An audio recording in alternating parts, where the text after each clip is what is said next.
Judo is a martial art that originated from Japan. Actually came from Jujitsu, which is Japanese Jujitsu. The art of Jujitsu was a martial art. Like martial means art of war. It was taught as a means of defending yourself.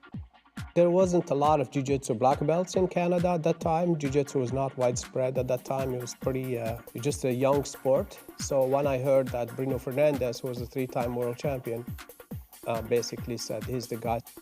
Especially when I met the person, a real mentor, you know. He's pretty qualified as an athlete, but also like a really smart guy. He was direct lineage. He got his black belt from Carlos Gracie Jr. His father created pretty much Jiu-Jitsu.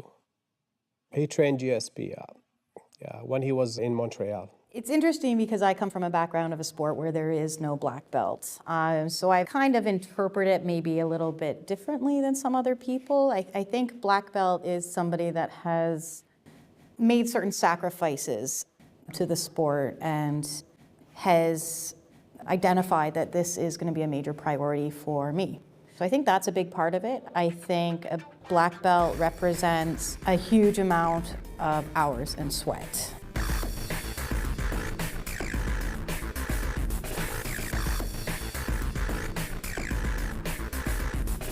Black belt, it's like in anything. It's not the end of the line. It's actually a start, believe it or not.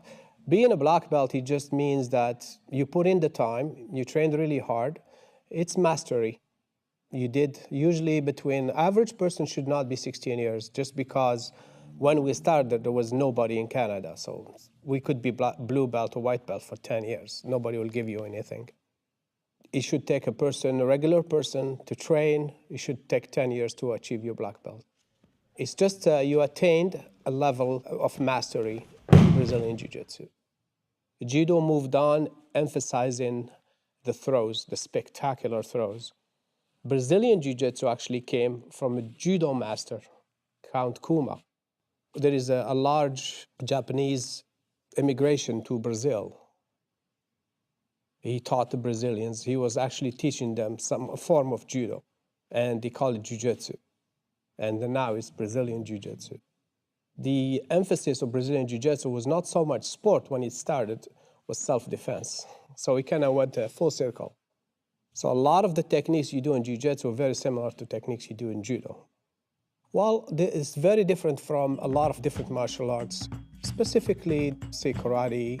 It's just the level of training in Jiu-Jitsu. It's every single day, it's full contact training.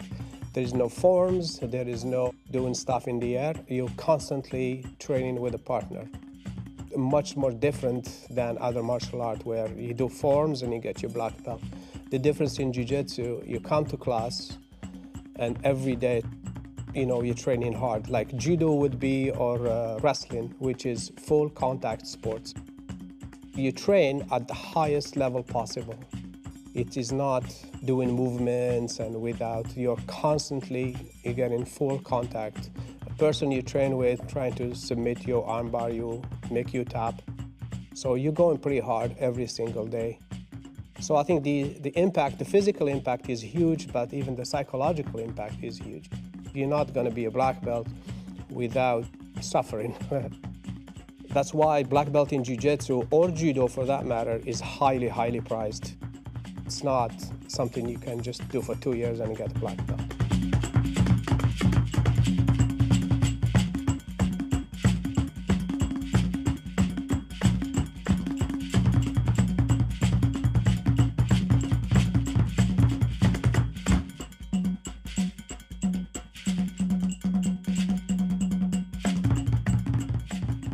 I think the inner challenges are multiple. I think they're way more significant, than the outer challenges. Being able to be uncomfortable is one of them, and in Jiu-Jitsu we always talk about learning to be comfortable in an uncomfortable situation. And I think that's part of it, and I think we can say that, and we think about being uncomfortable in when somebody's on top of you or when there's a lot of pressure, but I think it goes beyond that, about being comfortable when you're tired or being comfortable when you're vulnerable or those types of things, not necessarily that physical discomfort. So I think that's kind of the big one. Also, I coach. I always tell my kids that in combative sports, I guarantee you there's going to be 10 heartbreaks for one success. I've had to deal with it a lot. I've been very fortunate that after 20 years, this is my first major injury where I've been out for more than a couple months. It's hard. I've come really close to winning a world medal 3 times. I've been to 2 world championships in wrestling. This is my second one in Jiu-Jitsu. First time as a purple belt this year, so I was really nervous. I also competed at the adult level, which is 30 and under, and I'm 35. So going against a lot younger people. I did really well. I was very happy with it. I won my first 2 matches. My third match, I was winning. I was up by an advantage. With about just over a minute left, she pulled guard, which is her jumping on me. And I tore 3 major ligaments in my knee. So I had to forfeit that match, and I'll be out for a year.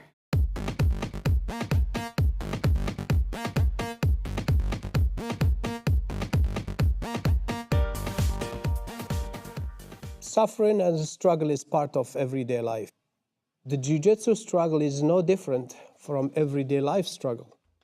You get in a relationship, things are great, and then they're not so great, and you test it over and over again.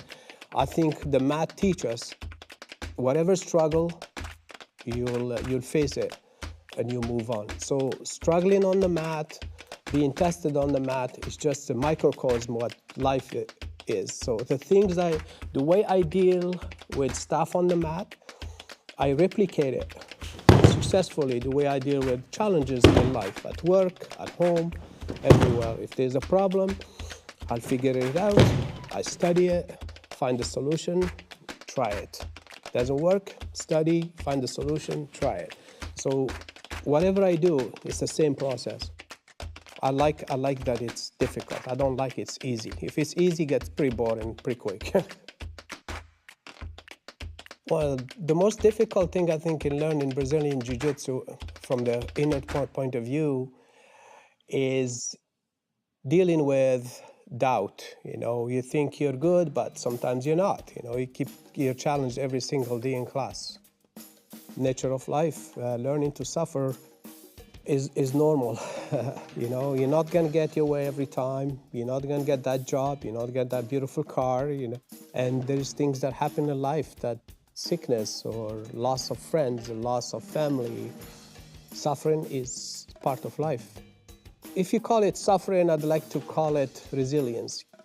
Things will go bad. Things will go not the way you want them to go. And being resilient and persistent, basically, is learning to suffer. There's no way around it. I would like to call it more resiliency. That will make you better. Not being able to suffer. Of course, you will suffer. There's no doubt about it. It's like I said a million times, the process is long, the process is hard, but the rewards are incredible as well. Every position hurts.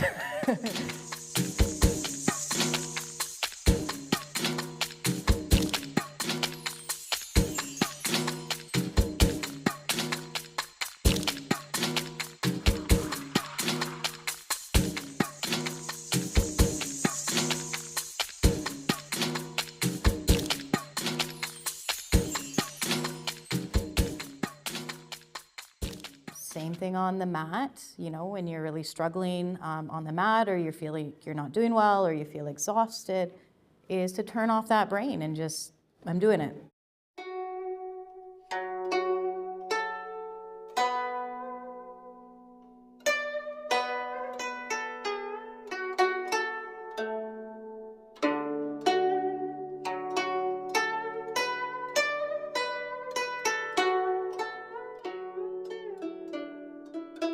You open your mind when you get your black belt, you don't close up, you actually open your mind to other things.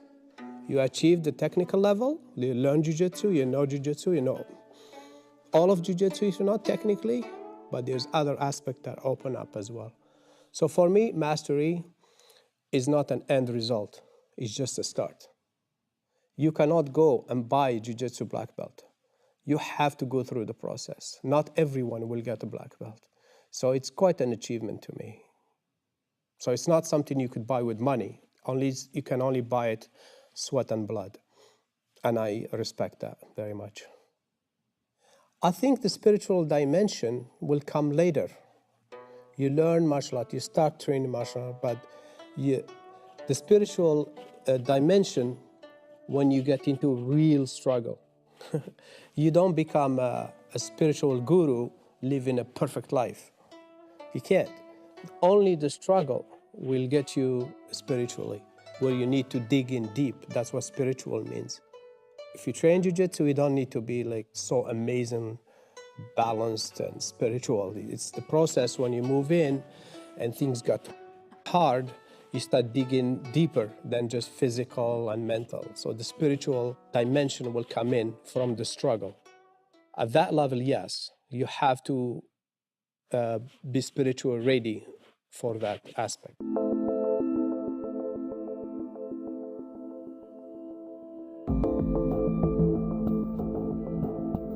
It's the core of my life. Like, I can't imagine not being on the mat. And I think the internal struggle and internal suffering is a kind of a path for spiritual growth and for knowing yourself. And it's when you are feeling like you have nothing left to give, when you're on the point of crying, I cry all the time at practice, that's a great opportunity for growth. Basically, that amount of internal suffering, as I said, kind of strips away all those protective layers that you have on a day-to-day, and what's left is you.